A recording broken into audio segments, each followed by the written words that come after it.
Trick number 1, दिए हुए अनुच्छेद के नीचे प्रश्नों को एक एक करके पढ़ें और उनमें लिखे मुख्य शब्दों को अंडरलाइन करें, जैसे जन्म, मृत्यु, विवाह, राज्य या किसी भी स्थान का नाम आदि।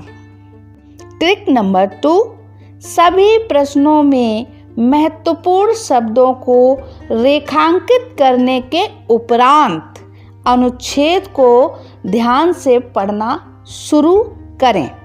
और ट्रिक नंबर 3, अब अनुच्छेद को पढ़ते हुए प्रश्नों में किए हुए रेखांकित शब्दों को ध्यान में रखते हुए अनुच्छेद में भी उत्तर देने के लिए महत्वपूर्ण शब्द वे शब्द जिनका मिलान प्रश्नों के रेखांकित शब्दों से हो रहा हो, ऐसे शब्दों का रेखांकित कीजिए या ऐसे शब्दों में भी अंडरलाइन करें।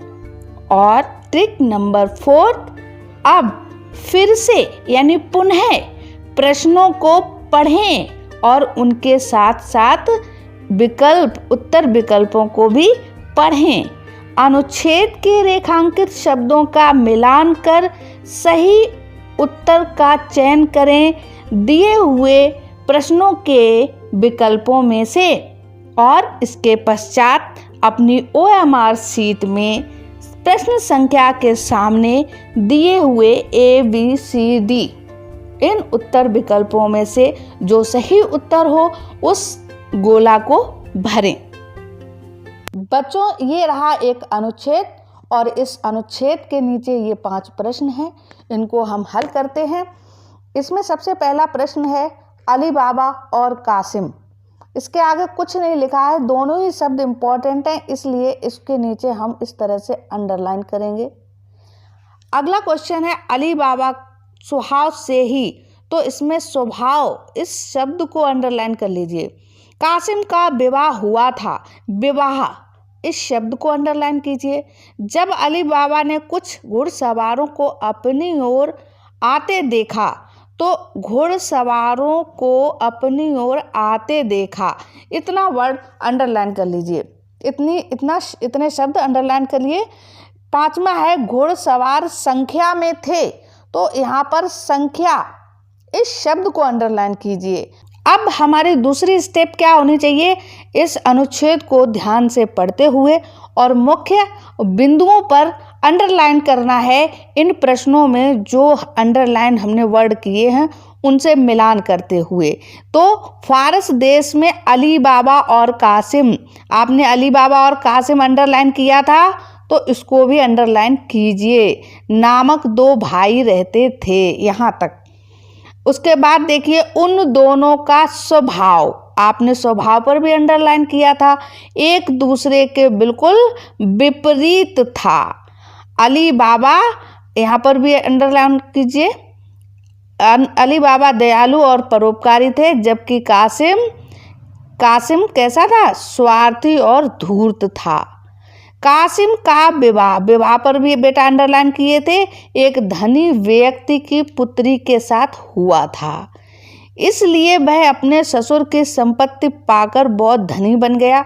जबकि अली बाबा एक गरीब आदमी था, वह जंगल से लकड़ियां काटकर गधों पर लाद कर लाता था और उन्हें शहर में बेचकर बड़ी कठिनाई से अपने परिवार का जीवन निर्वाह करता था।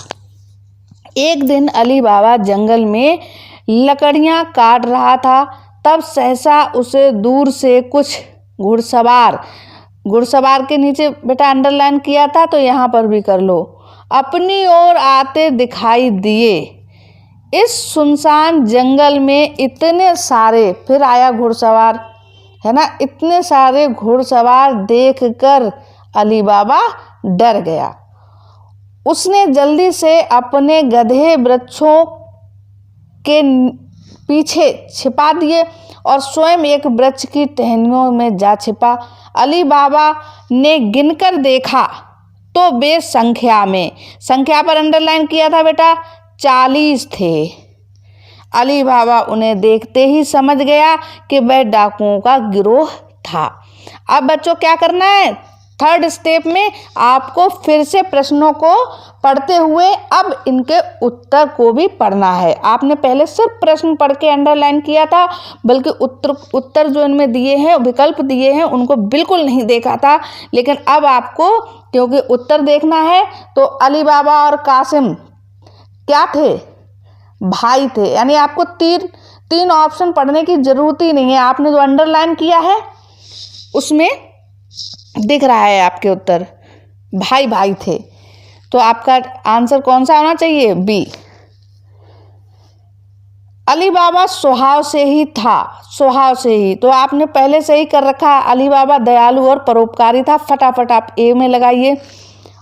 अगला देखते हैं, कासिम का विवाह हुआ था, तो आपने विवाह पर लगाया, एक धनी व्यक्ति की पुत्री के साथ हुआ था। तो यहाँ पर ऑप्शन देखिए, एक धनी व्यक्ति की पुत्री के साथ हुआ था।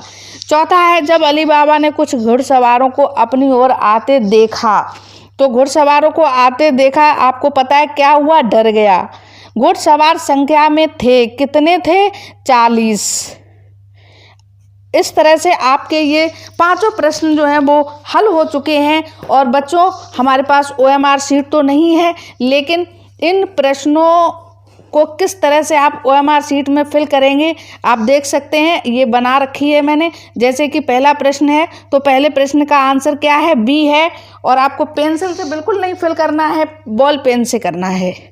इसको आपको सर्किल को इस तरह से फिल कर देना है अच्छे से। बहुत बड़ा कर रखा है, छोटा सा होता है। देखिए सेकंड क्वेश्चन का जो आंसर है वो क्या है, ए है। तो आपको इसको भी अच्छे से फिल करना है, don't waste your time.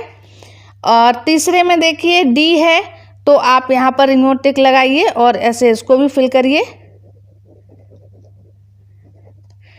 Fourth में देखिए कौन सा आंसर है, सी, तो इसको भी आप अच्छे से सर्कल को अच्छे से फिल करें, स्पेस नहीं रहना चाहिए। ये मैंने बहुत बड़े बड़े कर दिए, आपको इसमें छोटे मिलेंगे तो जल्दी फिल हो जाएगा, इतना टाइम नहीं लगेगा भरने। पांचवें का ए है। तो बच्चों, उम्मीद है आपको ये छोटा सा वीडियो भाषा परीक्षण से संबंधित जवाहर नवोदय एंट्रेंस एग्ज़ाम के लिए ही नहीं, हर जगह इस तरह के प्रश्नों को हल करने के लिए बहुत ही उपयोगी साबित होगा। और अगर आपको ये वीडियो पसंद आया हो और भाषा संबंधित इस तरह से प्रश्नों को हल करना पसंद आया हो, तो वीडियो को लाइक एंड शेयर कीजिए। और इसी तरह की अन्य वीडियोस को पाने के लिए चैनल को सब्सक्राइब करना ना भूलें। धन्यवाद।